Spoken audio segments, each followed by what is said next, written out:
că n-auzim. Lăsiți-se cum un bar. Acum o bag frumos. Nu, încă nu. Lăsăm.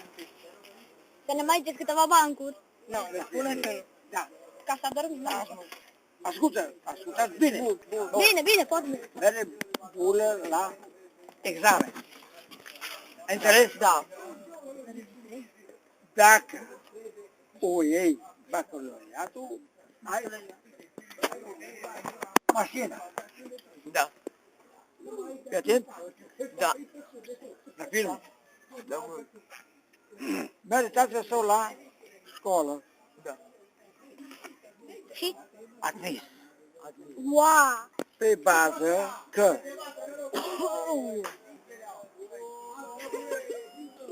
Că? dă o mașină. Da. Când se duce la școală unde scrie, acum știți acum să scrie admis sau nu admis, nu admis. Da. Liceu, da. Bună, admis. Zice tatăl său, nu, bună, uite aici cheia. Uite cheia, bună, ia mașina, să bagă mașina. Zice, să facă probă la mașină. Bagă mașina. Mere ca Cipri, știi? Da, da. Mere. Fii atent, da, nu, sunt foarte atent și ascultați. Da. Și când bulă intră pe bulevard, o gazică zice, măi bulă, Hai să ne putem. nu ești bun să mă ieși pe mine. O gazică. Da.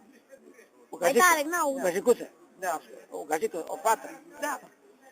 Și zice, mă, da, te vezi. Când se duce,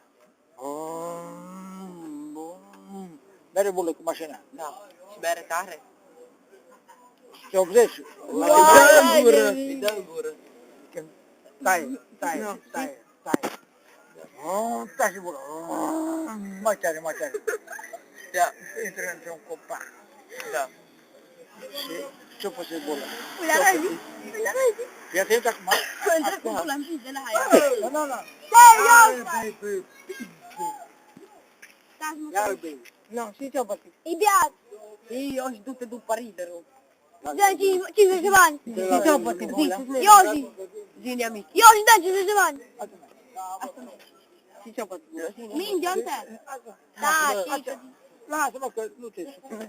Ți-mi drag. Și când... Trimim de pula. Mai tare că eu n-au.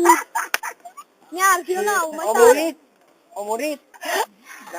Craftul, bagă Mai tare. Măi, bună, ce ai făcut? Ce am făcut? Să vezi ce are în mână. Ce are în mână? Gazica care s-a urcat în mașină. Da. Rămas cu pula în mână. Da. Păi la tot accelera și aia cu mâna la variații. E la variații. Mulțumim, hai, merg acasă. Ei, mă. Ne mai spuneți